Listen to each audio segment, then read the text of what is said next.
Saluti da Heavy Metal Heaven! Oggi proseguiamo con una serie classica di Top 10 e ti raccontiamo altri gruppi che, secondo noi, sono troppo validi per essere sconosciuti quanto sono in effetti.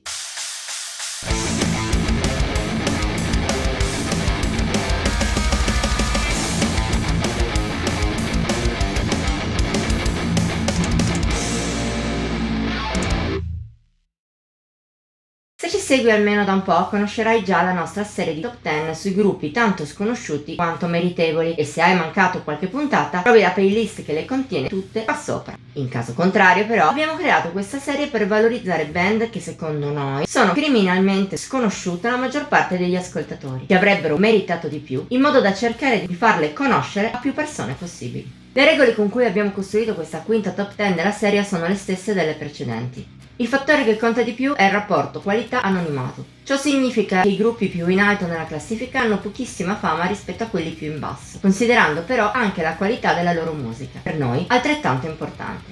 Il che, forse inutile ripeterlo, rende questa e le altre classifiche soggettive.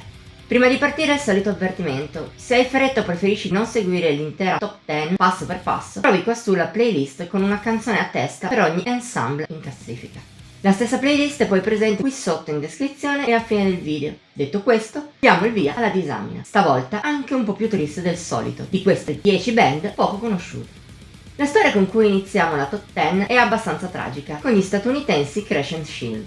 Il loro heavy metal classico, venato di power, era epico, energico, vivido, ma sapeva anche avere una bella profondità emotiva. Merito della band in generale, ma un contributo fondamentale era dato dal cantato di Michael Grant, purtroppo mancato causa malattia il 31 maggio del 2012. È stata la fine per il gruppo, che ha deciso di sciogliersi dopo il lutto. Sul loro nome è calato così un triste oblio. Certo, forse negli ambienti epic metal gli americani sono ricordati grazie anche al fatto che i loro 2 dischi sono stati distribuiti da un'etichetta non di secondo piano come Cruise del Sur. È per questo che li abbiamo piazzati decimi, solo perché il loro nome gira ancora un po'. Se ci fossimo concentrati solo sulla qualità sarebbero molto più in alto. Anche la band in nona posizione ha una discreta fama, almeno in Italia. È una storia di recente diventata dramma. Parliamo dei Cosa Nostra. Celebri per la censuratissima Piovono bestemmie, lo erano per il motivo sbagliato. Andando ad analizzare le liriche come di altre canzoni, specie nei dischi successivi all'esordio, si sentiva una forte critica sociale. Una critica peraltro accompagnata da un ottimo heavy metal, più moderno rispetto ai Crescent Shield, ma altrettanto valido. Un heavy metal che forse non sentiremo più, vista la morte improvvisa, nello scorso agosto, del cantante, l'onorevole, al secolo, Filippo Rastelli. Una scomparsa che ci ha toccati. È anche per questo che abbiamo incluso il gruppo in questa classifica e abbiamo deciso di dedicarla, nel nostro piccolo, alla memoria del loro frontman. Per l'ottava piazza andiamo dalla linearità dell'heavy metal a suoni molto più sperimentali e difficili, poi in Up Went Down. Forse qualcuno particolarmente avvezzo al genere potrebbe conoscere questi francesi dediti a un avant-garde metal influenzato da alternative, industrial e tanto altro. Ma per tutti gli altri immaginiamo siano dei completi sconosciuti. Ed è un peccato. Nei soli 2 album realizzati negli anni 2000, il gruppo si è fatto valere, tanto da diventare una piccola celebrità nella nicchia ristretta del suo genere. Dispiace solo che, appunto, questa nicchia sia così ristretta da non portare il gruppo a un successo che sarebbe stato giusto.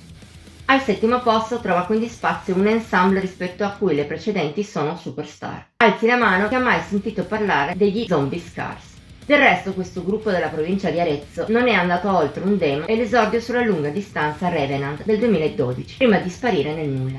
Un dispiacere. Chi ha scritto la top 10 in quel periodo ha avuto modo di vederli anche dal vivo e può testimoniare quanto fosse buono il loro mix di thrash slayeriano, groove, southern e influssi vari. Un mix che poteva anche maturare, ma purtroppo della band non si hanno notizie da fine 2014 e per chi l'ha seguita e apprezzata è triste. Quanto detto per gli Zombie Scars vale ancora di più per gli Hecate, da Latina, in 6ª posizione. Nel loro caso non è arrivato neppure l'esordio. Nella loro discografia figurano solo l'eccellente EP Ultima Specie nel 2013 e il singolo Post Trauma, 5 anni dopo.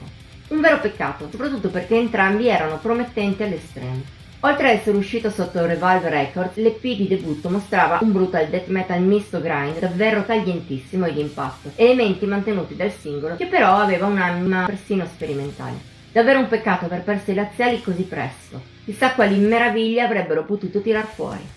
Questo terzetto di band italiane sfortunate si conclude al giro di boa coi pugliesi Winterblood, che almeno sono riusciti a produrre un paio di full length. Tra di essi c'è almeno un capolavoro, ossia Realms of the Untold del 2016, di cui sulla vecchia webzine avevamo amato il death metal melodico di stampo Amon Amarth, ma non derivativo, con le sue tante sfumature atmosferiche e le copiose influenze black.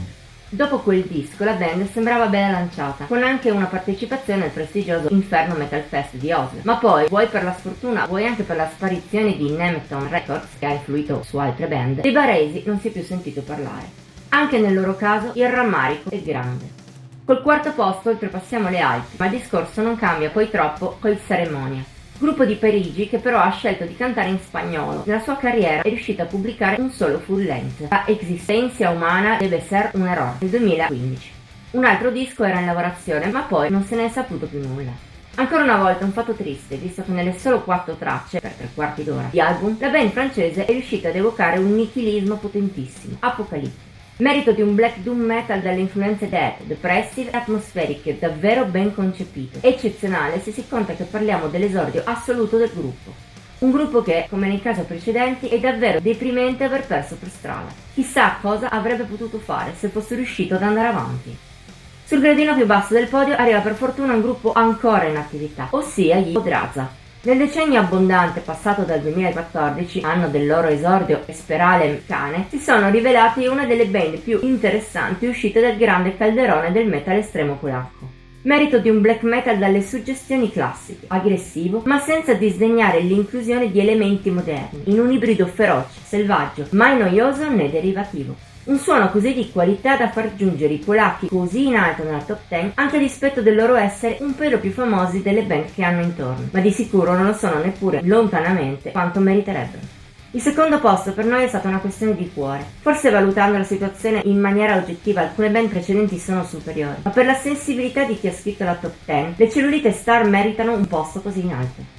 Se non altro questa band padovana tutta al femminile ha prodotto almeno un capolavoro, Out of the Cage del 2014, a cui abbiamo anche dedicato una retrospettiva underground a fine 2024. Se ti interessa la trovi qua su.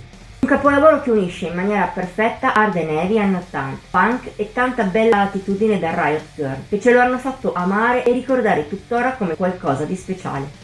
Peccato che anche loro, come tante band in questa classifica, siano disperse a oggi. Come dicevamo nella citata retrospettiva, speriamo prima o poi di ritrovarle con nuova musica.